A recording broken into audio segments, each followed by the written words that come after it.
Magandang araw po sa inyo lahat. Welcome po sa panibagong video natin dito sa Makapili TV. Ngayon, pag-usapan po natin itong hindi raw titigil ang Pogo hanggat si Remulla ang nakaupo bilang sekretary ng DOJ. So, bakit kaya ito nasabi ni Banat Bay na hindi titigil to? Dahil hanggang ngayon si Remulla pa rin ang upong sekretary ng DOJ. Kasi may mga nagsasabi daw na isa sa mga protector daw ng Pogo ay yung mga Remulla, which is yun nga yung nangyayari daw dahil nga 'di ba merong Pogo Hub or parang yung dating Island Cove ginawa ng Pogo sa Cavite. So yun nasabi daw nila. Ngayon, pakinggan po natin dito si Banat Bay kung bakit niya nasabi yun. Pero bago natin simulan tong topic na to, baka pwede naman magpalambing sa inyo. Kung sakaling hindi pa kayo nakasubscribe sa channel na to, baka pwede naman magpalambing sa inyo. Pasubscribe naman at pakipindot yung like. Kasi wala naman pong bayad dyan, konting lambing po. So, umpisa na po natin. Dobleng iligal ang nabisto ng mga operatiba sa sinalakay na Pogo Hub sa Parañaque. Kabilang ang umunoy pugad ng prostitusyon at pagkakaroon ng mga dayuhan ng mga government ID. Nakatutok si Salima Refran, exclusive.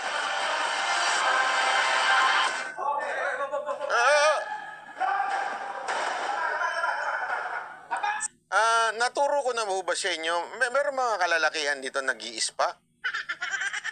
Kasi speaking of spa, ano to eh, mga spa kulto eh. Pag kayo na-raid, wag yung ano nyo, tatakpan nyo, wag yung ano nyo. Kasi natakpan nyo nga yung ano nyo, nakita naman ang mukha yung sa video. Ang takpan nyo mukha nyo, hayaan nyo na yung ano nyo, hindi naman marirecognize yan eh. Marami naman malilit ngayon eh. Mukha nyo na. Kasi una-una magtatago naman yung ulo dyan sa babae. Ay, supot. Hindi kasi, ano yan, pagka nagkagulo na yan, bababa yung ano niyan, testosterone dyan. Medyo liliit na yan, so hindi nyo na makikita yan. Pwede nyo na itago yung sa hita ninyo para kay mga, mga trans. Ang takpan nyo, mukha nyo, ha? Huwag yung ano nyo, huwag nyo yung baba. O kaya dalawa. May punto nga naman doon si Banat Bay.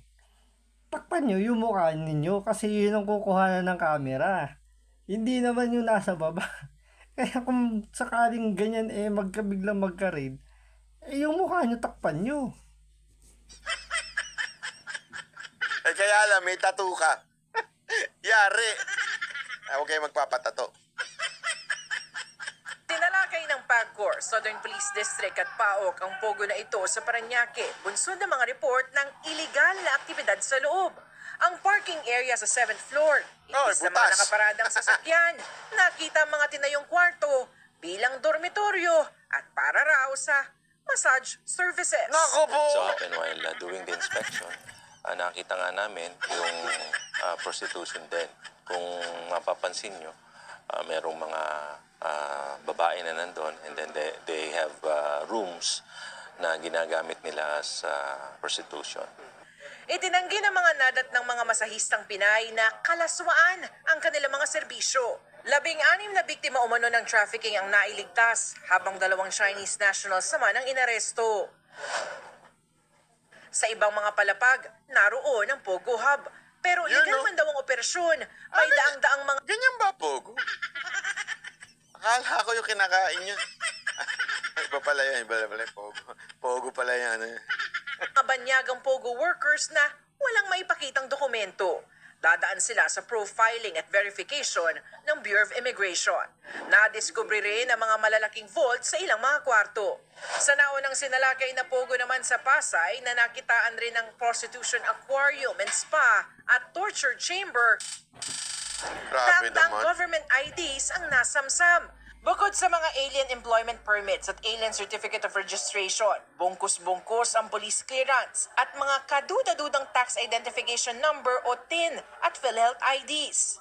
Ang TIN IDs na kumpirmang lehitimo at pasok sa BIR data. Grabe, no? May mga ID sila. Buti pa sila may card ng BIR.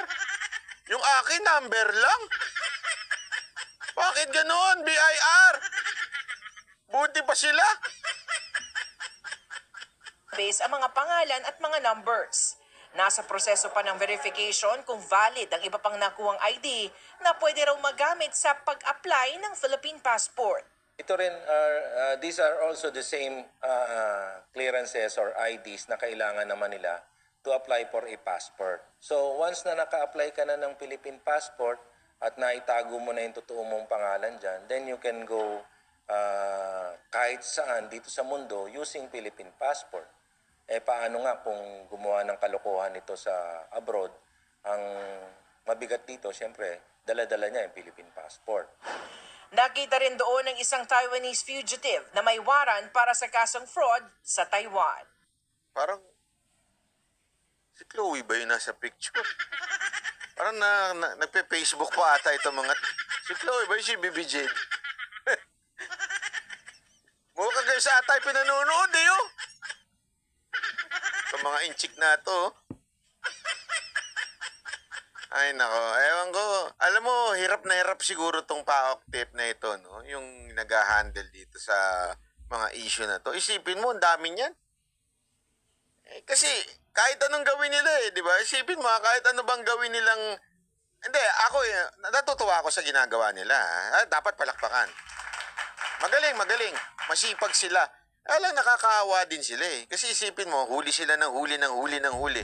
Tapos, yung gobyerno naman natin, papasok kayo. Pasok mga suki. May ano pa, may e-visa na para madali. Dalian nyo na buhay nyo mga yan, makapasok na sila.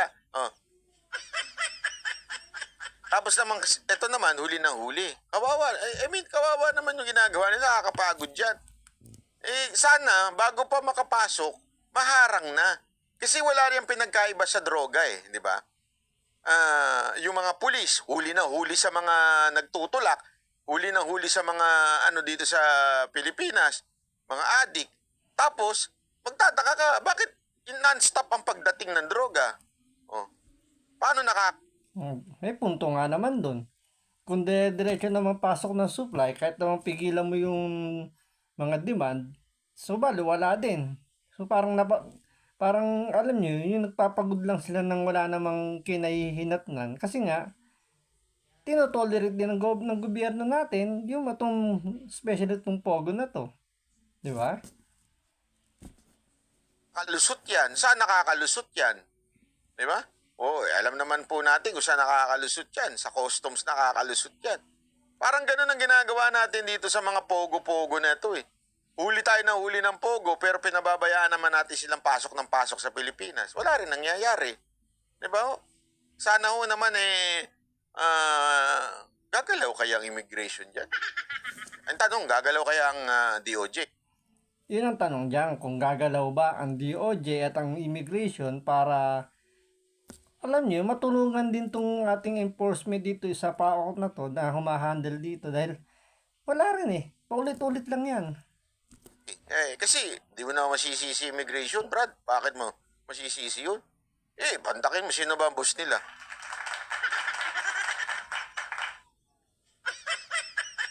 Isipin mo, tandaan nyo, sumusunod lang naman sila sa utos Wala naman sila magagawa kung hindi naman sila nagde-decide kung sabi ng boss nila, kailangan na ng e-visa niya mga inchik na yan, Diba?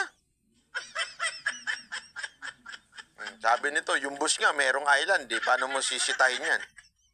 Bagay. Wala talaga, paurong na itong... Maganda siguro ilagay mo si Tebes at saka si Bantag dun sa island. Baka mapasarap pa yung island.